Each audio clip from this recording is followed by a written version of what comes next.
देखिए कोरोना आया है, कुश्ती में इस समय कोरोना चल रहा है पूरा। जब हमारा कोरोना काल चल रहा था उस समय मैं उत्तर प्रदेश के मुख्यमंत्री जी को भी धन्यवाद दूंगा कि उनकी इजाज़त से नोएडा में हमें स्टेडियम मिला और कोरोना काल में उन्होंने उसका उद्घाटन किया और हमने 23 टूर्नामेंट कराई कोरोना के दौरान। हाँ, 23 टूर्नामेंट कराई। जब हम कुश्ती में आए थे तो साल में 3 टूर्नामेंट होते थे, फेडरेशन को कराना पड़ता था। अब हम करते करते करते उसको 23 तक लाए थे।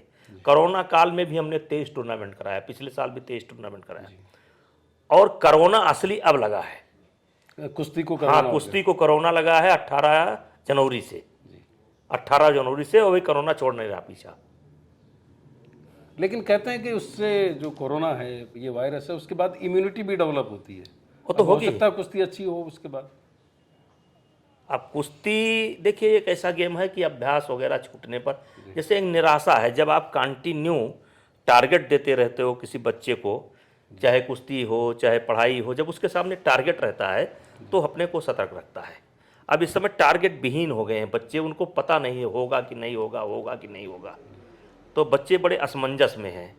अखाड़ों पर संख्या कम हो गई, जहाँ 150 बच्चे रहते थे वहाँ 100 बच्चे रह गए, संख्या कम होगी। जब खेल नहीं होगा, टूर्नामेंट नहीं होंगे तो क्या उत्साह कैसे रहेगा।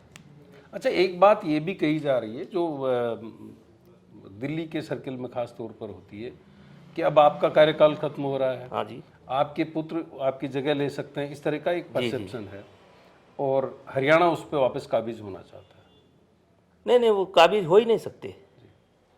जो लोग काबिज होना चाहते हैं वो हरियाणा में भी मेंबर नहीं है। देखिए हमारी एक प्रक्रिया है, स्पेशली दीपेंद्र हुड्डा को लेकर के। हाँ, दीपेंद्र हुड्डा वो हार गए, उनको मैंने हराया था। जिस समय कांग्रेस की रिजीम थी उस समय दिल्ली में उनकी सरकार थी, हरियाणा में उनकी सरकार थी, दिल्ली सरकार भी उनकी थी, उस समय मैंने हराया था। और देखिए देश मेरे साथ है, और समय रहते तो किसी को इज्जत मिलती नहीं, लेकिन बहुत इज्जत मिलेगी। मैं कम से कम 25-30 करोड़ रुपया अपने पास से इस गेम पर खर्च कर चुका हूँ। मैं इसी सवाल पे आ रहा था।